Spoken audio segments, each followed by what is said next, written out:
नाजरीन आदाब, आओ उर्दू सीखें प्रोग्राम में एक बार फिर आप सबका खैर मकदम है।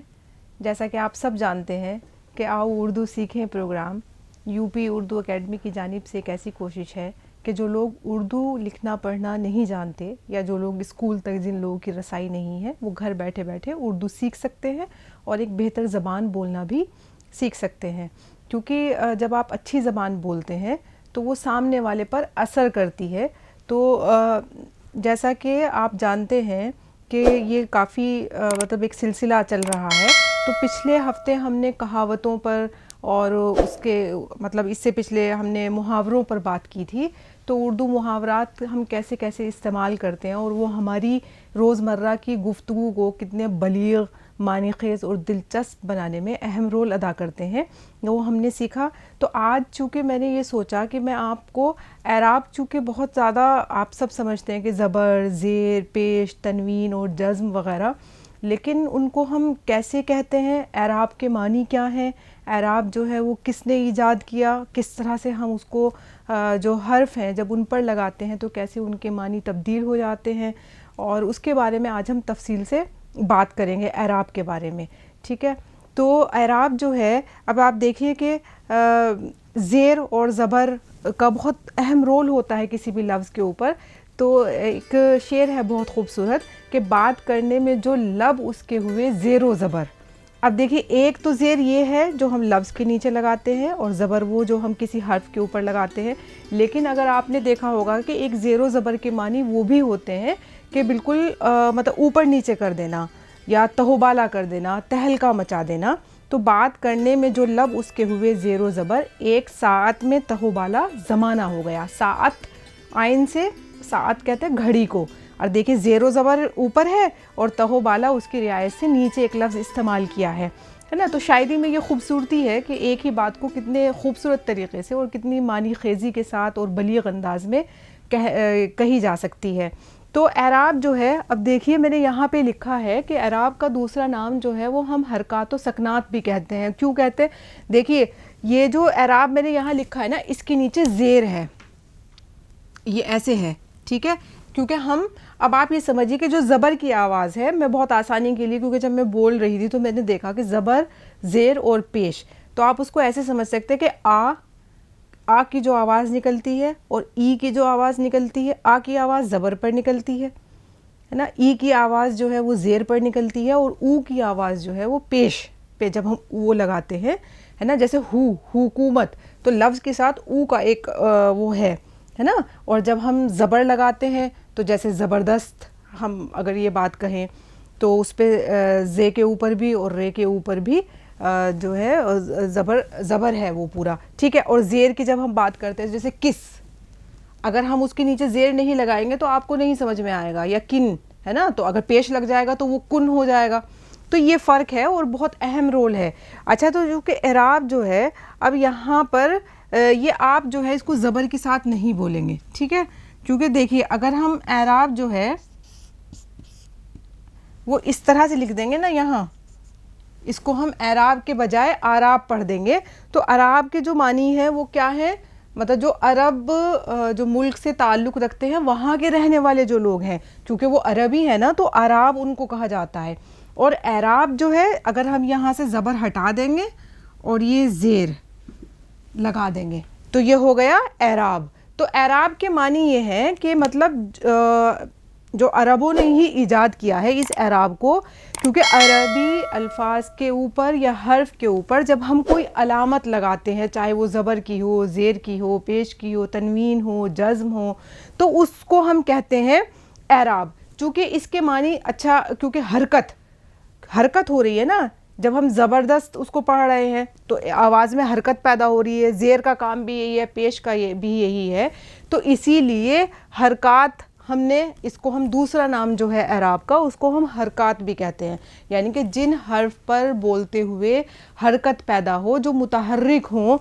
और इसीलिए सकनात क्यों लगाया हमने यहाँ पे? वाव का मतलब है इन दो लफ्ज़ों को जोड़ने का काम करना, क्योंकि वाव जो है वो और के मानी में इस्तेमाल होता है। और जब हम कोई भी लफ्ज़ जो है वो मिला करके पढ़ते हैं तो हम इसको ऐसे नहीं पढ़ सकते कि हरकत व सकनात, हमारे वा नहीं आप इसको पढ़ सकते, आप इसको हरकातो सकनात, ये और के मानी देगा, यानी कि हरकात और सकनात। सकनात के क्या मानी है?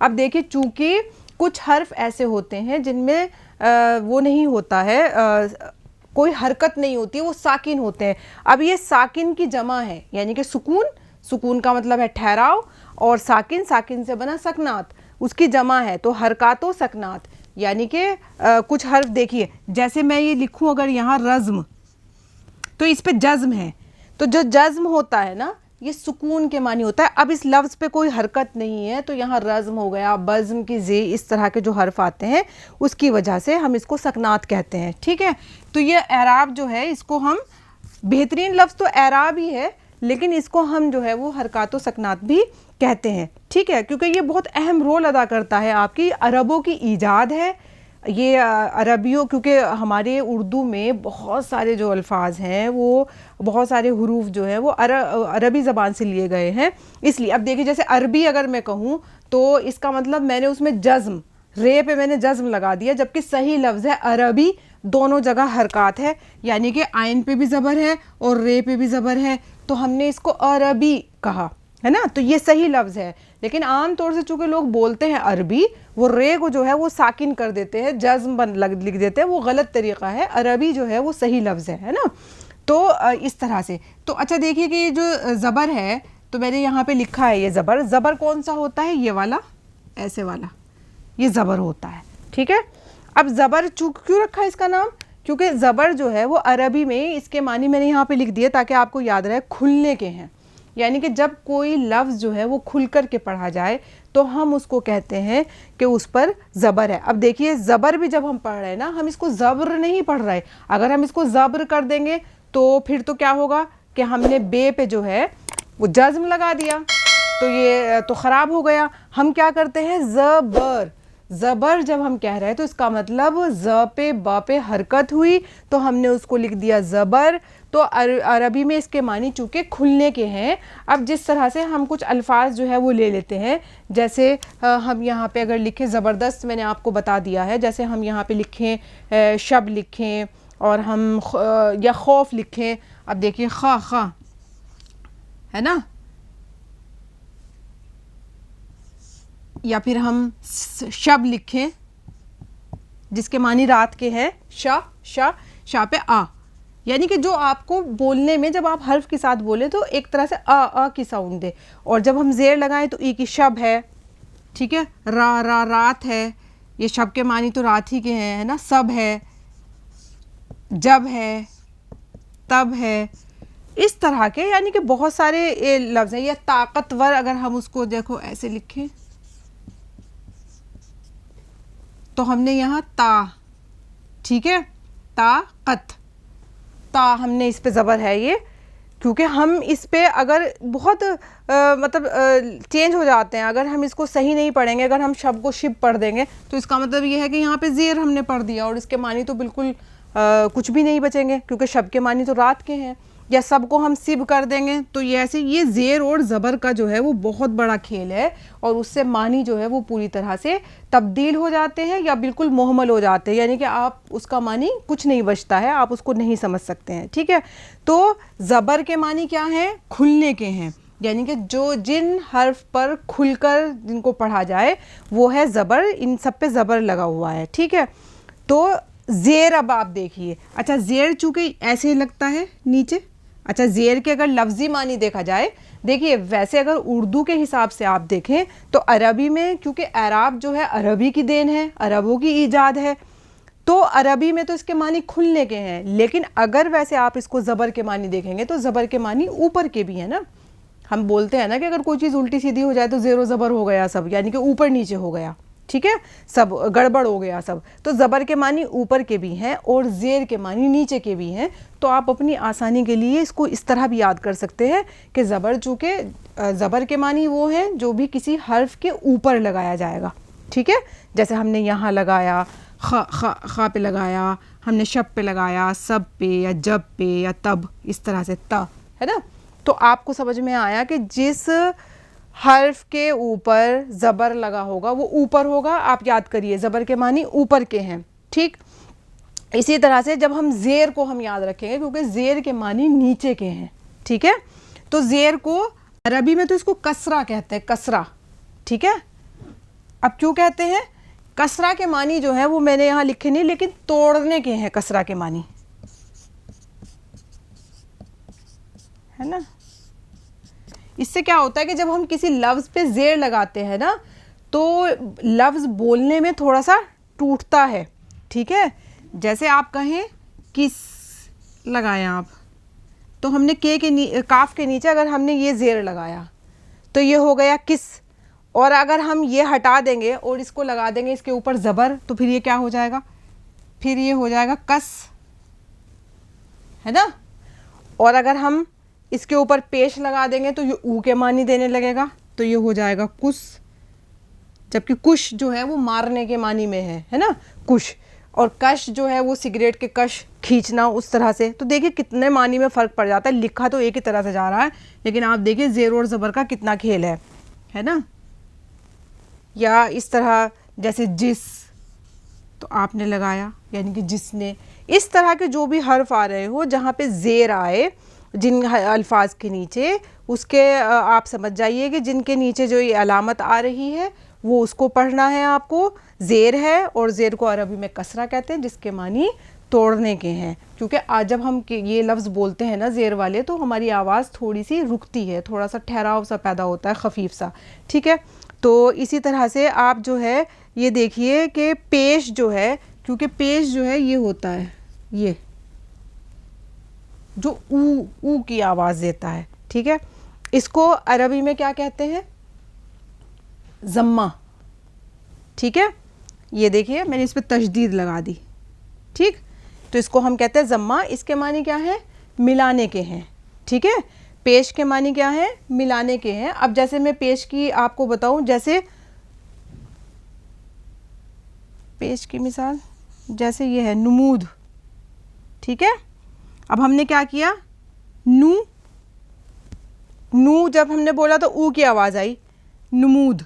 अब इस पे मीम पे भी जो है वो पेश है, दोनों हर्फ पर पेश है। तो हमने इसको क्या किया? नून की जो आवाज़ है और जो मीम की आवाज़ है, अब आप देखिए कि वो थोड़ी सी एकदम से एक दूसरे में ज़म है। ज़म करना, ज़म कहते हैं मिलाने को, उसी से बना ज़म्मा।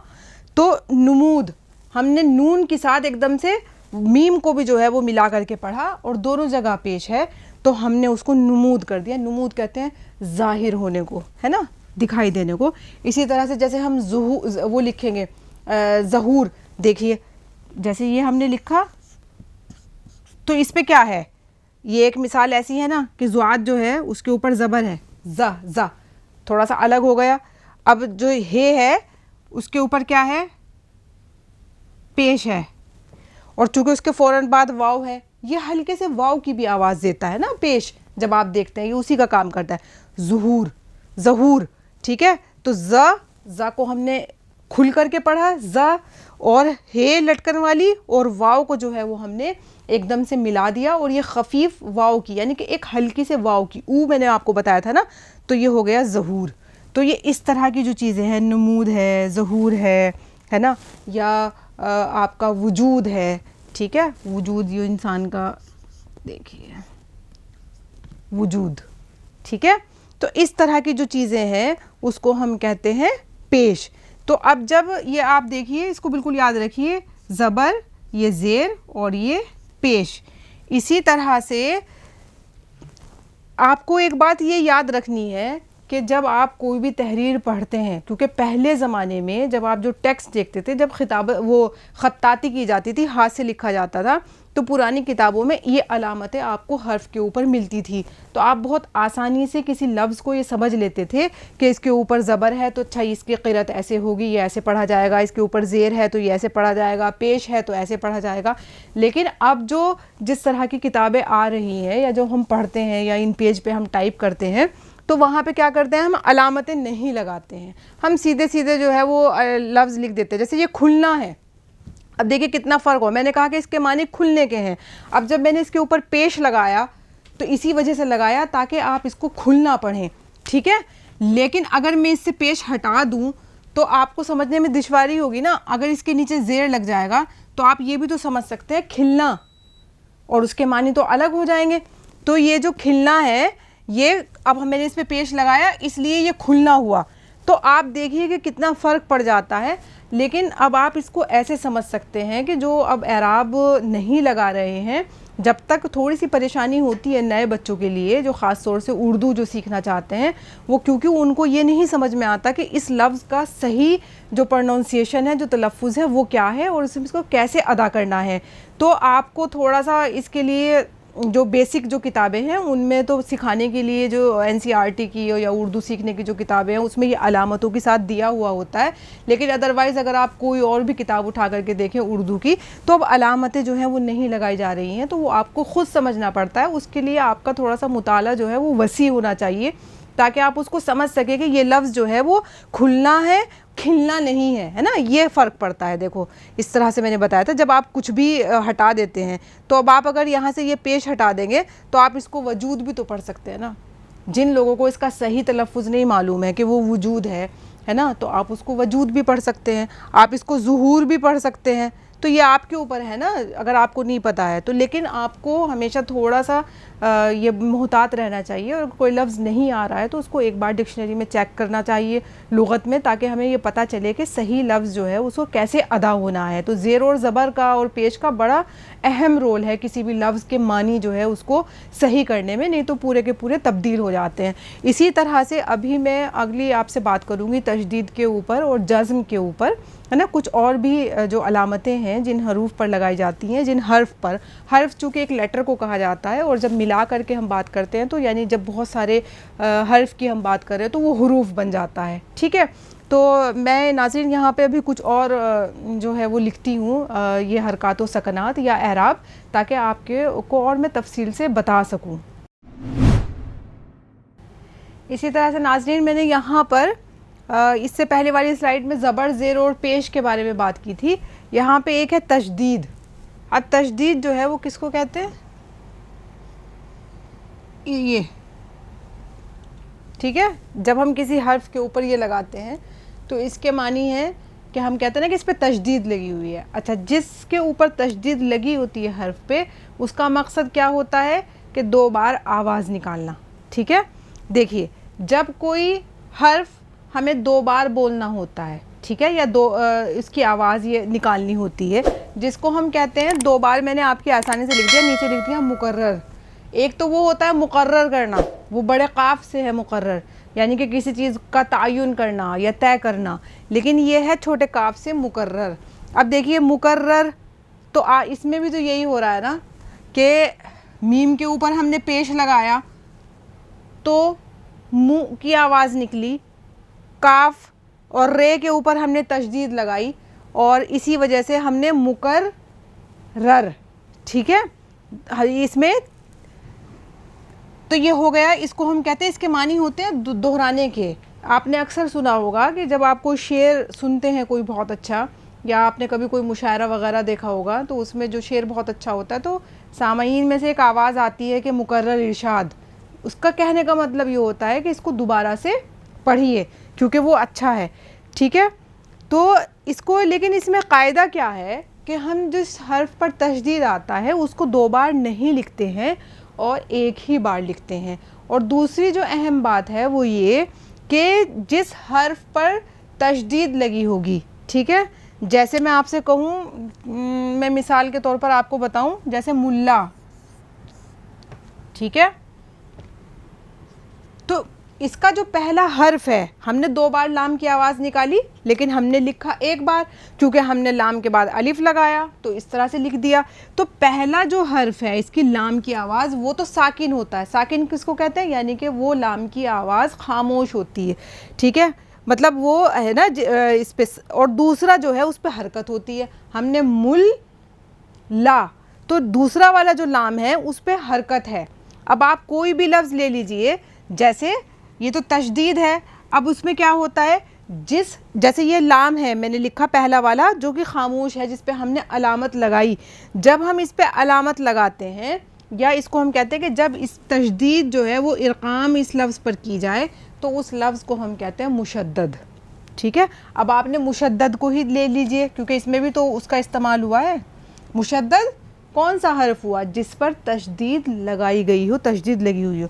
अब देखिए यहाँ पे मुशद्दद, अब हमने मुशद्दद तो ऐसे लिख दिया ना, अगर मैंने इसके दाल के ऊपर ये लगाया तो एक दाल मुशद, फिर हमने दूसरी दाल मुशद्दद, ठीक है।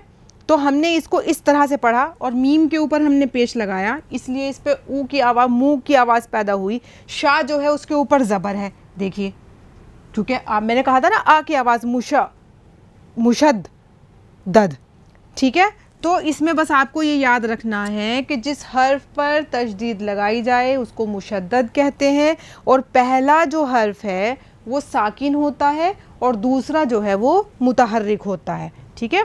अब आप जितने भी लफ्ज़ हैं जो मुशद्दद हैं, जिन पर तशदीद लगी हुई है, आप उनको उठा करके देख लीजिए। उसका पूरा कायदा यही है, जितने भी आपको अल्फाज याद हो कि जो जिस हर्फ पर लगाई गई है वो मुशद्दद होगा, और उसका दूसरा और साकिन भी होगा, यानी कि खामोश रहेगा, है ना, सुकून होगा, उसमें हरकत नहीं होगी, और दूसरा जो है वो मुतहर्रिक होगा। मुतहर्रिक किसको कहते हैं? हरकत पैदा होने को। जब आपकी ज़बान में कोई हरकत पैदा हो तो इस तरह के जो लफ्ज़ हैं उसको हम कहते हैं तशदीद, ठीक है।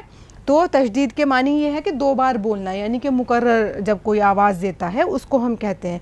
इसी तरह से एक है जज़्म या सुकून, हम उसको कहते हैं। जज़्म वैसे है लेकिन आसानी के लिए मैंने यहाँ सुकून लिख दिया क्योंकि सुकून जो है वो एक तरह से खामोश है। तो आप कैसे समझेंगे कि कोई ऐसा भी हर्फ है? अभी मैंने आपको बताया, चाहे वो ज़ेर हो, ज़बर हो, पेश हो, सब में हरकत हो रही थी ना। आपकी ज़बान को जो है वो थोड़ा सा मुतहर्रिक है, लेकिन कुछ हर्फ ऐसे भी हैं जिसमें सुकून होता है, जो बिल्कुल साइलेंट होते हैं। यानी कि आप आसानी के लिए इस तरह से समझिए, जिन हर्फ पर ना ज़ेर हो, ना ज़बर हो, ना पेश हो, वो तमाम के तमाम हो जाते हैं जज़्म, ठीक है। जैसे मैं आपको, जैसे हमने ये रज़्म देखा, ये देखिए आप, रा, इसका मतलब ये हुआ इस पे ज़बर है, रा।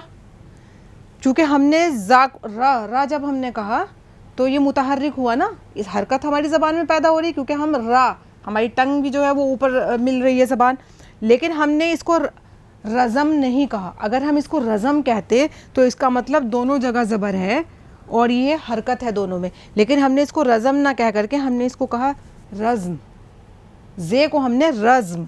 तो इसका मतलब ये है कि जब हमने, हमारी ज़बान जो हुई उसमें हरकत पैदा नहीं हुई, और रज़्म की अलामत ये है, जिस तरह से मैंने यहाँ पे लिखी है, हम इसको कहते हैं जज़्म। जज़्म जो है इसको कहा जाता है, ठीक है। तो जज़्म की अलामत हो गई ये रज़्म। अब हमने लिखा बज़्म, ठीक है, तो उसमें भी यही हुआ, बा के ऊपर ज़ेर है और ये है ना, तो हमने इसको इस तरह से लिख दिया बज़्म। तो ये जो है इस तरह के हर्फ, बस आपको याद रखना है जिन हरूफ पर ज़बर ना हो, ज़ेर ना हो, पेश ना हो, और जिनकी बोलते हुए जब आपकी ज़बान में कोई हरकत ना पैदा हो, वो तमाम के तमाम हरूफ जो हैं वो साकिन होते हैं। इसी वजह से मैंने आपको शुरू में बताया था कि ज़्यादातर जो अलामतें हैं वो मुतहर्रिक हैं, जिनमें आपकी ज़बान में हरकत पैदा होती है, इसलिए हम उसको हरकत कहते हैं। लेकिन मैंने एक लफ्ज़ और यहाँ पे लिखा था कि सकनात, सकनात का मतलब यही था कि कुछ हर्फ जो है वो खामोश भी होते हैं, वो साकिन की जमा सकनात। तो इस तरह की चीज़ें हैं। अच्छा, एक और चीज़ देखिए, अब ये बहुत आसान है, ये आपको मद, मद काफ़ी आसान है। मद किसको कहते हैं? जब हम ये लगा देते हैं, ये वाला, ठीक है। तो एक तो होता है, देखिए मैं आपसे ये लिखूँ, एक है अलिफ, मैंने ये लिखा अलिफ और ये लिख दिया, ये क्या हो गया? अब, ठीक है। लेकिन अगर मैंने इसके ऊपर मद लगा दिया, ये एक अलामत मैंने इसके ऊपर लगाई, और इस अब का मतलब तो था कि बिल्कुल अभी, लेकिन जैसे ही ये अलामत लगी अलिफ के ऊपर, तो इसका क्या मतलब हो गया? आब, और आब के मानी क्या होते हैं? पानी के या चमक के, ठीक है। अब पूरी तरह चेंज हो गया ना, सिर्फ हमने एक एराब यहाँ पर लगाई, एक अलामत लगाई हमने यहाँ पर, और इसके मानी पूरी तरह से चेंज हो गए। अब के मानी कुछ और आब के मानी पानी के हो गए, ठीक है। इसी तरह से जैसे आप जो है वो हम ये आम, ठीक है, अगर हम इसको आम ना लगाते तो ये अम हो जाता, लेकिन अगर हम इस पे पेश लगा देंगे तो ये भी पढ़ सकते हैं हम, ठीक है। तो इस तरह से आसानी के लिए आप ये समझिए कि वो तमाम मतलब ऐसा अलिफ जिसको खींच करके पढ़ा जाए, ठीक है। बस आपको ये याद रखना है। जैसे ये आम हो गया, आब हो गया, जैसे आज, आज में भी देखिए मतलब एक अलिफ की जो आवाज़ है उससे उसके मुकाबले में हमें इसको थोड़ा सा लंबा करके बताना है, ठीक है, इसको खींच करके पढ़ना है। तो जब हम जिस अलिफ को खींच करके पढ़ा जाएगा वो होगा मद, जब ये लगेगा तो हमें इसको आज, देखिए हमने ज़ोर दिया ना, इसीलिए तो हम अगर अंग्रेज़ी में इसको लिखेंगे तो हालांकि वहाँ पे ऐसे भी चल जाता है, लेकिन हम उसको डबल क्यों लिखते हैं, डबल ए। तो ये समझिए कि जो यहाँ पे ये काम कर रहा है ना, तो वो मद एक ज़ायद हो गया है, तो ये मद जो है वो उसका काम कर रहा है आज। तो हम अगर आज ऐसे लिख देंगे तो ये नहीं सही रहेगा, ठीक है। तो ये अलिफ, इसको हम वो भी कहते हैं ना अलिफ मकसूरा शायद इसको कहा जाता है। मैंने आपको पिछली वीडियो में बताया भी था कि जिस अलिफ पर मद लगा हो उसको क्या कहते हैं, अलिफ ममदूदा और अलिफ मकसूरा वगैरह बात की थी हमने इस पर। तो ये इस तरह जो है वो मद होता है, ठीक है। इसी तरह से एक हमज़ा और तनवीन भी होती है। तनवीन वो होती है जब किसी हर्फ के आखिर में, जिसको तनवीन, जैसे ये देखो तनवीन ना, एज़न ये वाली जब हम लगाते हैं, या मैं बड़ा करके अगर इसको दिखाऊं, ये जब हम लगाते हैं किसी हर्फ के आखिर में, ये क्या होती है तनवीन, ये नून की आवाज़ देती है ना। जैसे मैं ये लिखूं, एक तो होता है जैसे हम किसी को मिसाल दे रहे हैं, तो मैं यहाँ मिसाल के तौर पर ना लिख करके ये लिखूं मसलन, तो मसलन देखो ऐसे नहीं लिखा जाएगा मसलन, हम मसलन जो है वो ऐसे नहीं लिख सकते, ठीक है। ये तो बिल्कुल इसके कोई मानी ही नहीं है। हम कैसे लिखते हैं मसलन, और इसके ऊपर लगा देंगे ये, इसका मतलब ये हुआ कि मसलन जहाँ हमने लिखा वहाँ पर ये हमने तनवीन जो लगाई, इसकी ये नून के मानी इसने दे दिए, ठीक है। ये अरबी जो अल्फाज हैं उनके ऊपर लगाई जाती है तनवीन। तो जैसे एज़न, एज़न हमने लिखा, यानी कि जो चीज़ जो है ऊपर हुई है वही चीज़ जब नीचे रिपीट होने लगती है तो हम वहाँ लिखते नहीं है बल्कि ये लिख देते हैं एज़न। तो हमने क्या किया, यहाँ ये लगा दी तनवीन, तो हमें समझ में आ गया कि जैसे ज़िम्नन, हम ज़िमनी तौर पे बात कहते हैं कि यानी कि जुज़वी, या तो हमने वहाँ पे ज़िम्नन, अब हम ऐसे नहीं तो नहीं लिख सकते ना, ये ऐसे करके ज़िम्नन हम कैसे लिखेंगे, हमें ये हमने लिखा, यहाँ पे लिखा और यहाँ पे जो है हमने दो वो लगा दी तनवीन, तो ये हो गया ज़िम्नन।